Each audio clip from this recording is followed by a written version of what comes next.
Es una palabra que oímos todos los veranos y cada vez más. Turismofobia. Como si quejarte de los guiris que vienen a vomitar por las calles, masificar las playas o comprar pisos y ponerlos como Airbnbs en medio de una crisis de vivienda fuese una cosa irracional. Igual llamarlo fobia no es lo más adecuado, ¿eh? Pero odiar a los guiris no es algo nuevo.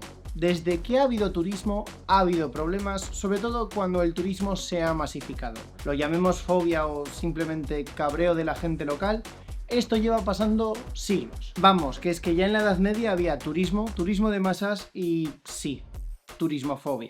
Me iba a sentar ahí, pero lo han reclamado los gatos. Con esto no estoy diciendo que el turismo es siempre malo y que nadie debería salir de su ciudad o de su país, ¿eh? Que os veo venir. Solo quiero hablar de qué impacto puede tener el turismo cuando no se gestiona bien o se masifica, y las tensiones que ha generado durante siglos. Ahora, ¿existía el turismo en la Edad Media?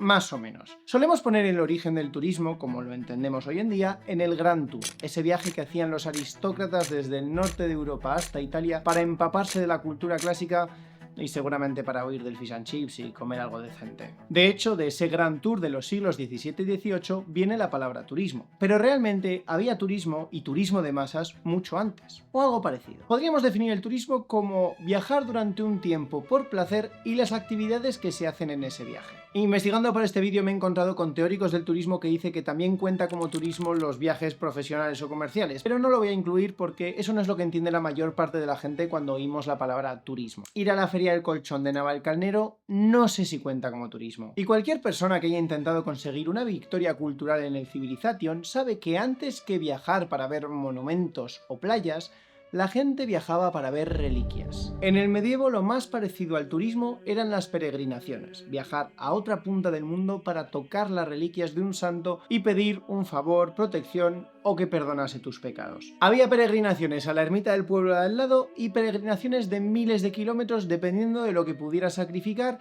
y de cuánto favor divino necesitases. Y en muchos aspectos las peregrinaciones funcionaban igual que el turismo, porque aunque técnicamente no eran viajar por placer y viajar por viajar, con el tiempo estos viajes fueron creando unas expectativas y una industria con efectos muy parecidos a los que vemos hoy.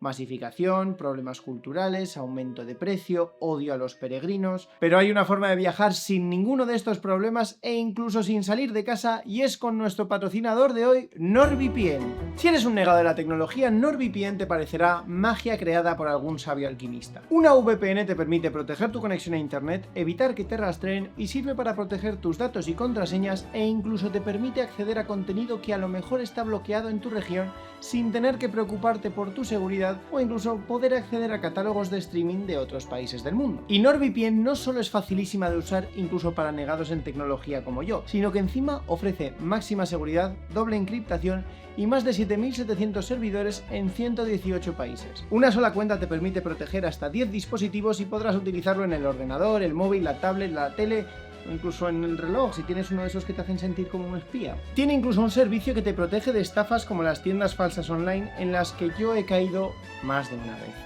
Pero llevo más de 6 años utilizando NordVPN y eso ya se acabó para mí. Voy a dejar un enlace en la descripción y si entras ahí o utilizas el código putomikelvpn podrás tener un 74% de descuento durante 2 años y 4 meses gratuitos. Por menos de 3 euros al mes desbloquearás un internet seguro y cientos de catálogos de todo el mundo. Y si esto no te convence, este código te garantiza además 30 días para probar NordVPN sin compromiso y si no te gusta te devuelven el dinero. Así que gracias a NordVPN por patrocinar este vídeo y a vosotros por darle al enlace y ayudarles a que me sigan ayudando.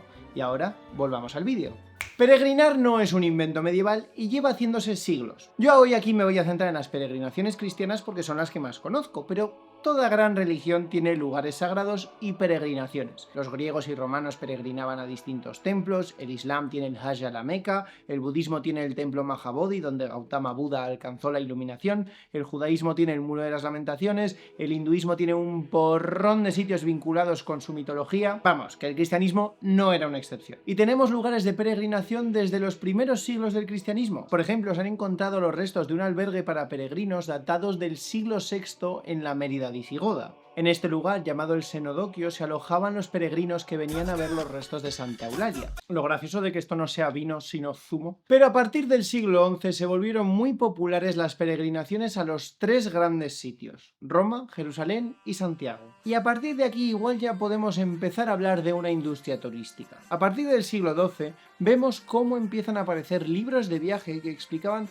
un poco el itinerario que tenían que seguir los peregrinos. Y en estas guías también se aprovechaba para indicar otros sitios que había que visitar, normalmente ermitas y santuarios con reliquias menores, pero que ya que estás, pues no te las vas a perder. Por ejemplo, en el Codex Calistinus, que es la primera guía de viaje del Camino de Santiago, recopilada en el siglo XII, dedican todo un capítulo a otras iglesias que ver por el camino, incluso animando a la gente que se desviase del camino para ver tal o cual sitio. Y vemos a peregrinos, normalmente nobles, que se toman su tiempo para llegar a Santiago o a Roma o a donde sea. Vamos, que sí que hay un cierto sentido de viajar por viajar y de dejarse llevar. Por ejemplo, Santa Brígida, que vivía en la corte del rey de Suecia, decide peregrinar a Santiago en 1341 con su marido y deciden hacerlo andando. Y se pega la friolera de 2 años peregrinando. Que vale que Suecia y Santiago están lejos, pero aquí dice que son unas 550 horas andando. Vale, sin dormir, pero aún así no me salen las cuentas. Si hubiera existido Instagram en la Edad Media, ten claro que estos peregrinos hubieran estado subiendo fotos en plan: lo importante no es el destino, es el camino. Nómada profesional, viajar es la única cosa que compras que te hace más rico. Algunos tenemos que trabajar, Brígida. Volviendo a los libros de viaje, en estos también se daban consejos, cosas que tener en cuenta. Eran un poco como la Lonely Planet medieval. Una de las cosas de las que se solía advertir era de los bandidos, claro. Y sé lo que estaréis pensando, que bueno, es que estamos hablando de la Edad Media, ¿no? Es peligroso viajar. La típica cosa que te dice un viejo en una cueva antes de darte una espada. Y sí, viajar era peligroso, pero los bandidos no eran tontos y solían juntarse y formar bandas en torno a las rutas de peregrinación. ¿Qué? Ah, vale. Por ejemplo, el Codex Calixtinus advierte de que muchos bandidos se quedaban en el camino de Santiago gritando: ¡Dios, ayuda, Santiago! Y en cuanto un peregrino se acercaba a ayudarles, le decían que por favor le siguiesen fuera del camino y ¡zas! Ahí estaban esperando sus cómplices para robarle y matarle. A estos bandidos, si les pillaban, les ahorcaban y les dejaban colgados a las afueras del pueblo o de la ciudad más cercana para que sirvieran como advertencia para los demás. Pero había otros bandidos mucho más divertidos, porque en el mismo Codex Calixtinus cuentan que al hacer el Camino de Santiago, cuando pasabas por Navarra, había unos navarros que se apostaban cerca de un río que tenía agua venenosa y se ponían ahí a afilar sus navajas. Y cuando se acercaban los peregrinos preguntando si podían dejar beber a sus monturas, les decían que sí, que el agua era potable. El caballo bebía, la espichaba y los navarros ponían sus navajas a trabajar para hacerse unas pieles nuevas. Que a ver, seguramente esto se lo inventasen para meter miedo, porque para que el caballo caiga de golpe, el río tenía que ser por lo menos de cianuro. Pero lo que vemos con estas historias es que había una preocupación con la seguridad y que las autoridades querían hacer el viaje más seguro. Sobre todo porque a partir del siglo XI las peregrinaciones empiezan a hacerse más y más populares. Proteger a los peregrinos era muy importante, no solo por motivos religiosos, sino también económicos y propagandísticos. Y por ejemplo, los reyes se interesan en crear una red de hospedajes a base de construir monasterios con hospitales donde los peregrinos podían alojarse y recibir comida. Aunque no os hagáis ilusiones, en la mayoría de estos alojamientos públicos había menos de 10 camas y las raciones eran un cacho de pan, y con suerte llegabas uno de los 3 días que daban carne. Ahora, cuando digo hospitales, no me refiero a los hospitales que entendemos hoy en día. Estos hospitales no eran solo para los enfermos, sino también para los viajeros y tenían una triple función: hospedar, alimentar y cuidar. Que suena estupendo, pero estos primeros hospitales construidos por orden de reyes, de nobles y que pertenecían a órdenes religiosas estaban hechos sobre todo para los peregrinos, y ellos tenían prioridad. Vamos, que los enfermos locales y los pobres de la ciudad no tendrían sitio mientras hubiera peregrinos buscando alojamiento. En los siglos XIV y XV, en las ciudades, ya empezarían a popularizarse los hospitales creados por cofradías que sí que priorizaban a los miembros de la cofradía y a la gente local. Pero esto sería algo que surgió mucho después. Los reyes también favorecieron la creación de ciudades alrededor del camino, dando privilegios a la gente que se asentase en sitios concretos. En Castilla los ejemplos más claros son Burgos o Santo Domingo de la Calzada, pero por ejemplo ciudades como Logroño o Puente la Reina en Navarra crecieron en puntos donde podían controlar el tráfico, donde había un puente para cruzar el río y podían cobrar aduanas. Y en estos puntos donde se juntaban peregrinos también aparecían mercaderes y gremios que servían a los peregrinos. Pensad, cambistas, posaderos para toda esa gente que no cabía en los hospitales, esas cosas. Además, en los siglos XIII y XIV, los reyes y bastantes nobles pasaron a donar tierras también a órdenes militares como los templarios, los caballeros del Hospital, de la Orden de Santiago, y al contrario que los monasterios normales, estos monjes guerreros eran la opción perfecta para asegurar las partes más remotas del camino. Ahora no solo alojaban a los peregrinos, sino que también podían vigilar los caminos si había bandidos. Que los monjes benedictinos eso de agarrar una espada como que lo llevaban regular, ¿sabes? Todas estas donaciones de tierras a distintas órdenes monásticas no lo hacían por motivos altruistas, o bueno, no solo. En estos hospitales los peregrinos estaban obligados a rezar por el alma del donante antes de seguir su camino. Y esto te daba puntos para ir al cielo, claro. Pero también el tráfico de peregrinos movía muchísimo dinero. Por ejemplo, en Santiago encontramos monedas francesas, toscanas, inglesas,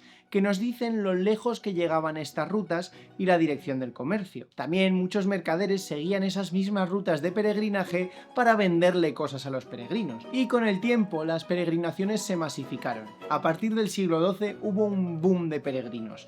En parte por todas estas redes que hacían del viaje más seguro, pero también, y aún más importante, porque hubo un crecimiento demográfico en toda Europa. Y cuando digo que estos viajes se masificaron, es de verdad. Se calcula que en los siglos XII-XIII a Santiago llegaban unos 250.000 peregrinos al año. Otros historiadores estiman que serían unos 1.500 visitantes al día, es decir, que la cifra podría estar más cerca del 500.000 al año. Y estamos hablando de una ciudad de unos 4.000-5.000 habitantes. Vamos, que es que en proporción cada año había más de 60 veces más peregrinos que gente local. En Roma, en el siglo XV, se llegaron a contar hasta 40.000 peregrinos entrando en la ciudad en un solo día. Pero nada, absolutamente nada, ganaba el peregrinaje a Tierra Santa. Casi podríamos decir que nothing beats a Jerusalem to holiday. Y ahora mismo puedes absolver 50 pecados por persona. Esos son un total de 250 pecados...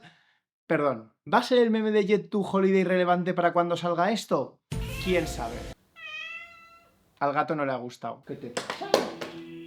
Tierra Santa tenía no solo las reliquias, también los lugares que aparecen en la Biblia. Y tenías a cientos de miles de miembros del fandom de la Biblia, o bueno, supongo que se llaman cristianos, cogiendo un barco para poder ver todos los sitios que visitaron sus personajes favoritos. Pero la peregrinación a Tierra Santa se hizo más popular sobre todo a partir de las cruzadas y cuando había un cierto control cristiano sobre la zona. Hoy no toca hablar de cuando miles de extranjeros invadieron un territorio para cambiar las costumbres locales e imponer su religión de manera violenta en Palestina. Pero como ejemplo, durante la Semana Santa de 1169, un peregrino alemán cuenta que vio hasta 80 barcos de peregrinos en el puerto de Acre, como si fueran los cruceros de Costa Cruceros, y dice que a los peregrinos se les distinguía muy fácil por cómo vestían. Que no, que el uniforme del peregrino consistía básicamente en el bordón o bastón, el sombrero de ala ancha y el zurrón, no las chanclas con calcetines. Aparte de los tres lugares principales, había otros destinos. En Aquisgrán, en un solo día en 1496, se llegaron a contar 140.000 peregrinos entrando por la puerta. Que seguramente sea una exageración, como en las manifestaciones, que unos cuentan por 10 y los otros dividen por 20. Pero igualmente, esto habla del poder que tenían las peregrinaciones para mover masas de un punto a otro de Europa. Y es que incluso había personas que se dedicaban a ser guías profesionales y a liderar compañías de peregrinos de un lado a otro. De hecho, hay una santa católica, Bona de Pisa, que hoy es patrona de los azafatos y que según su biografía fue secuestrada y esclavizada y cuando la rescataron dedicó su vida a peregrinar de Pisa a Santiago una y otra vez. Hacía siempre la misma ruta llevando consigo a grupos de peregrinos para ayudarles, decirles dónde alojarse, enseñarles las ermitas y los santuarios por el camino. Vamos, como los que van con el paraguas. Y por supuesto no puedes tener turismo masivo sin souvenirs sorteras, claro está. El equivalente de la camiseta de I Love Magaluf del medievo eran las insignias de peregrinos. Estas eran emblemas que se vendían en los santuarios donde iban los peregrinos y estaban hechas para coserlas a la ropa y demostrarle al mundo que tú habías estado ahí. Como la gente que se compra parches con banderas y las va cosiendo a la mochila de mochilero. La insignia normalmente mostraba al santo o algún símbolo suyo. Por ejemplo, en Santiago, la vieira. Y no eran difíciles de producir. Al principio, en Santiago, las vieiras eran conchas que habían pescado los concheros de la zona, y en Jerusalén, que el símbolo era una palma, pues lo que se llevaba la gente era una palma de verdad. Pero a partir del siglo XI, cuando empezaron a llegar más y más peregrinos, las insignias empezaron a fabricarse en masa, en plomo y utilizando moldes, con variantes hechas en otros materiales como por ejemplo la plata o en el caso de Santiago el azabache, para los peregrinos con más posibles. Pero aparte de fardar, ¿para qué servían estos souvenirs? La idea con las insignias era que el peregrino la comprase antes de entrar y la pusiese en contacto con las reliquias o con la figura del santo. En el catolicismo, las reliquias tienen poder por estar en contacto con lo divino, y si tocabas la reliquia, este contacto con lo divino pasaba a ti. Así que básicamente estas insignias se convertían en reliquias portátiles, y las encontramos repartidas por toda Europa. Vamos, algunos incluso decidían enterrarse con sus insignias. O sea, imagínate ser enterrado con una camiseta de alguien que quiero mucho fue a la manga del Mar Menor y lo único que me trajo fue esta estúpida camiseta. Un 10. Lo de las insignias de peregrinos se hizo tan masivo que incluso se hacían parodias. Insignias de penes con alas o vaginas con rosarios y sombreros de peregrinos, pitos llevando una vagina en procesión, lo que quisieras. Normalmente estas insignias se han interpretado como amuletos mágicos, un poco como la versión profana de las insignias oficiales. Quiere decir, los antiguos romanos llevaban colgantes de penes con alas, los fastinus, como amuletos, así que no sería raro. Pero hay tantas versiones de estos amuletos obscenos, vamos a decir, que parece claro que estaban haciendo parodias. O sea, algunas incluso recreaban escenas amorosas con un toque burdo o incluso imitaban a las insignias de verdad, pero poniéndole pitos. El equivalente a comprarte un delantal que parece un torso desnudo, vaya. Las insignias también servían para una profesión única de la Edad Media y que ha desaparecido, y son los peregrinos profesionales. Si eras una persona con muchos pecados, mucho dinero, pero con poco tiempo, o eras demasiado mayor, o no tenías tanta movilidad como para irte a la otra punta del mundo, siempre podías contratar a alguien para que hiciera ese viaje por ti y te trajera el souvenir. Por ejemplo, un mercader del Londres del siglo XIV no podía irse de peregrinaje, así que pagó 20 libras a un hombre para que se hiciera los 3.700 kilómetros que hay entre Londres y la península del Sinaí y le trajera una insignia así de grande hecha de plomo. Vamos, no le valía el toblerone del aeropuerto al chiquillo. Es decir, estamos hablando de toda una industria en torno a los peregrinajes. Y bueno, con toda esta cantidad de viajeros, podéis imaginar algunos de los problemas que surgieron. Aparte de los enfermos y los pobres no teniendo sitio en los hospitales hechos para peregrinos, muchas ciudades no estaban preparadas para el volumen de gente que recibían de forma estacional. En Tierra Santa, el puerto de Acre fue la principal vía de llegada para todos los peregrinos europeos. Pero esta ciudad era antigua, vamos, que aparece en el Antiguo Testamento, y la ciudad medieval se había construido sobre la ciudad romana, que a su vez se había construido sobre la ciudad helenística, que a su vez se había construido... Lo pilláis. El caso es que esta ciudad, conquistada en las cruzadas y de repente convertida en el destino de cientos de barcos y de decenas de miles de peregrinos, no daba de sí. El alcantarillado antiguo no daba de sí, los mercados no daban de sí. El geógrafo árabe Ibn Jubayr, que visitó la ciudad en 1185, dice que sus calles estaban tan atestadas que no podías pisar el suelo. Por esa misma época, el peregrino bizantino Juan Focas dice que el aire estaba contaminado y que no dejaban de darse epidemias por la cantidad de gente que llegaba a la ciudad. Un día cualquiera por las Ramblas de Barcelona, también te digo. Vamos, es que ni los turistas estaban contentos con tanta gente. El alcantarillado que habían heredado de época romana y que desembocaba en el puerto iba tan cargado no solo de lo que cagaban los peregrinos, sino de desechos del mercado, residuos de las iglesias, los hospedajes, las calles, que el puerto se convirtió en una alcantarilla gigante a la que todos los vecinos llamaban el mar inmundo. Y no era una cuestión de que, ay, es que en la Edad Media no sabían construir alcantarillas y tenían que recaer en las antiguas.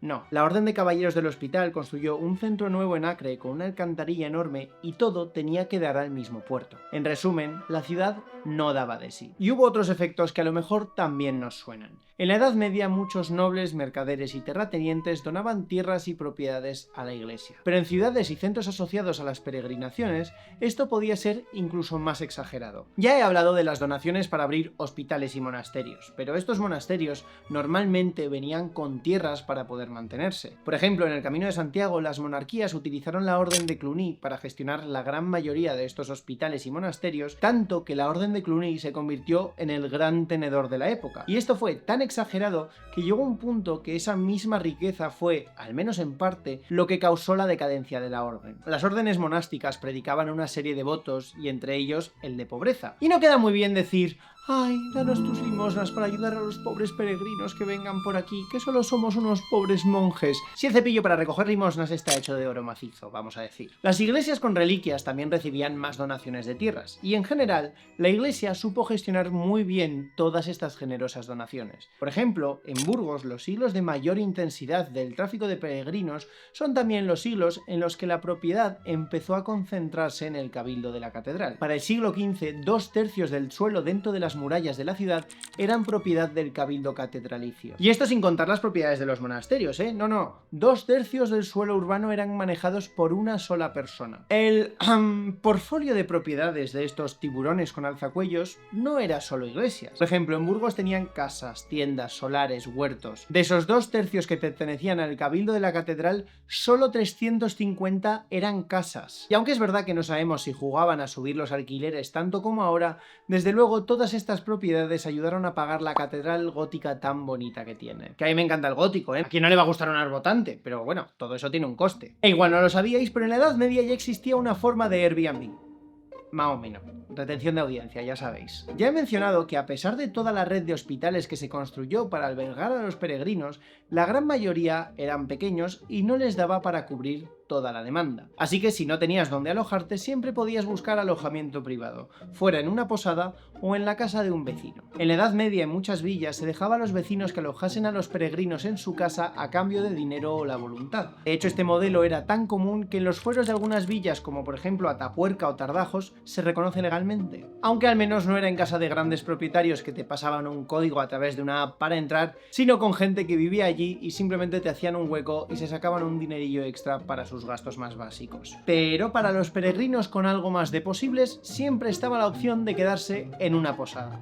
Y aquí también había todo tipo de problemas. Las posadas tenían muy mala fama de ser sitios donde te robaban y donde los posaderos te timaban y te cobraban extras hasta por las sábanas. Y estas historias siempre se inclinaban a favor de los peregrinos, que si pobrecitos, que les intentaban timar. Existe incluso un milagro que se le atribuye a Santiago y luego también a Santo Domingo de la Calzada, que básicamente cuenta cómo un posadero intentó acusar falsamente de robo a un peregrino y el pueblo condenó a este peregrino a la horca, que parece una pena un poquito excesiva por un robo, incluso para la época. Pero bueno, según la historia, el santo le salvó a este peregrino de la muerte y todos acabaron traumatizados pero felices. Pero hay una historia que me interesa bastante más para mostrar cómo podía sentirse la gente de estas ciudades y villas donde no dejaban de pasar peregrinos. Y esta es la historia del posadero Gil Buón y su mujer Florencia. La historia tiene varias versiones, pero lo esencial es esto. Gil Buón y su mujer Florencia regentaban una posada en alguna villa de Castilla por donde pasaba el Camino de Santiago.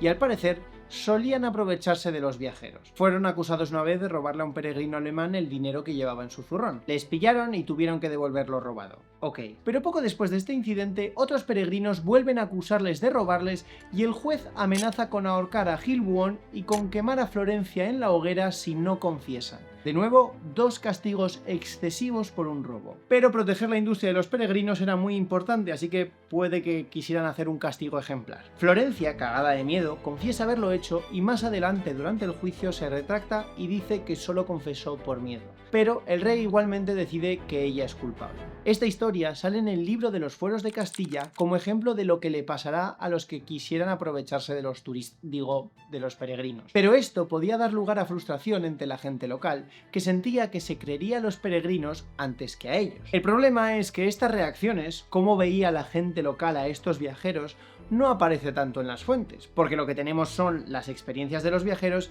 y las leyes y sentencias de los que mandan. Con el tiempo, a partir del siglo XII, el perfil del peregrino cambió bastante. La peregrinación seguía siendo algo masivo. La popularidad de las peregrinaciones tuvo un pequeño declive a mediados del siglo XIV y en el siglo XV principalmente porque se murió un tercio de Europa, vaya. ¿Qué le vamos a hacer? Pero la gente no dejó de peregrinar.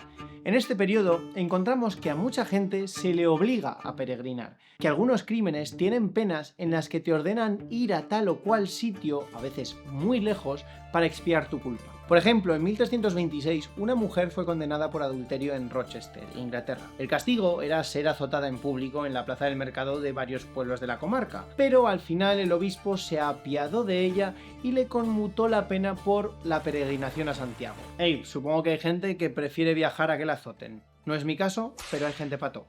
¿Ya estáis ahí los dos junticos? Estas peregrinaciones obligadas eran un destierro temporal, y el problema es que hicieron que mucha gente empezase a ver a los peregrinos con más escepticismo, como mendigos, criminales y gente que no tenía buenas intenciones. Al cambiar el perfil social del peregrino, también cambiaba lo que estos turistas esperaban conseguir de su viaje. Ya no era la iluminación o la salvación, sino cosas más terrenales, el poder volver a casa. Y para ilustrar esto, os voy a hablar de mi viajero favorito del siglo XV. Y digo favorito en el sentido de que es una mierda de persona. Lo que nos ha llegado de él es su diario de viajes, y cuando lo lees ves que es una persona horrible, pero es tan completamente ajeno y tan incapaz de darse cuenta que es hasta divertido. Este es Arnold von Hart, un noble alemán que en 1498 decide hacer el Camino de Santiago y escribe unas memorias en las que no deja de quejarse de todo lo que le pasa, sobre todo en el tramo después de cruzar los Pirineos. Dice que el Camino de Santiago ya no tiene a gente devota y entregada y que se ha convertido en un viaje para mendigos que en nuestro país han robado, matado o traicionado a sus señores. Vamos, como los turistas que se quejan de que hay muchos turistas. Y un par de páginas antes de escribir estas palabras le tienes diciendo que cuando estaba en la región vasca aprendió algunas palabras en euskera. Vocabulario básico para usar en la posada como queso, pan, sal o bella moza, ven a la cama conmigo. Que según lo escribe él se decía Katuba netusogausa moisa, por si alguno tiene curiosidad. O sea, ¿cómo te vas a quejar de que la gente ya no peregrina por motivos santos mientras utilizas la peregrinación para hacer turismo sexual? Vamos a ver. Arnold también se queja de que en las posadas no le dan comida decente y de que le cobran extra por los bancos, las sillas, las toallas y las sábanas. Vamos, que los negocios privados querían aprovecharse al máximo de todos estos peregrinos que no cabían en los hospitales y hospederías de los monasterios. ¡Sorpresa! En fin, Arnold sigue su viaje y llega a Santiago, pero en el camino de vuelta, al pasar por León, él y sus acompañantes son atracados. Unos bandidos matan a dos peregrinos que le acompañaban, secuestran a su sirviente, les roban y en el camino de huida Arnold no deja de quejarse de que la gente que le da cobijo no tiene buena comida y que tuvieron que comprar una mula de carga para llevar cubiertos, vajilla y víveres porque nadie tenía nada de nada en sus casas. Que de nuevo, ¿cómo vas a quejarte de la gente que te está ayudando a salir del paso y a poder volver vivo a casa? Es como la guiri que fue a Canarias y se quejaba de que no le hablaban en inglés. O sea, leyendo su libro de peregrinación empiezas a entender por qué le atracaron. Que no defiendo la violencia, pero seguro que algo hizo. Que no defiendo la violencia, pero seguro que algo hizo. Visto esto, prefiero a los de son felices con tan poco. Y este no es el único caso. En 1466, otro noble del norte de Europa estuvo recorriendo Españita y se queja de que en Olmedo, provincia de Segovia, les intentaron atracar 3 veces en la posada. Y vale, una fue porque pillaron a uno de sus acompañantes retozando con una moza del pueblo, un vecino empezó a dar voces y el guiri no tuvo mejor solución que apuñalarle y tirarle a la calle. Y al rato la posada estaba rodeada por 400 castellanos. Joder, me pregunto qué pudo pasar para que se pusieran tan violentos. La peregrinación tenía muchos efectos, y aunque no podemos evaluarlos como positivos o negativos, sí podemos fijarnos en cómo respondieron las sociedades medievales, sobre todo cuando la cantidad de viajeros era masiva. Las tensiones que podían surgir de no tener suficiente alojamiento, de la concentración de propiedad privada o de que servicios como los hospitales estuvieran disponibles para los peregrinos y no para los locales, o de que los peregrinos se dedicaran a retozar con muchachuelas, pues al final se manifestaban en violencia, en epidemias, en subida de precios y en timos. Y en souvenirs sorteras, eso siempre.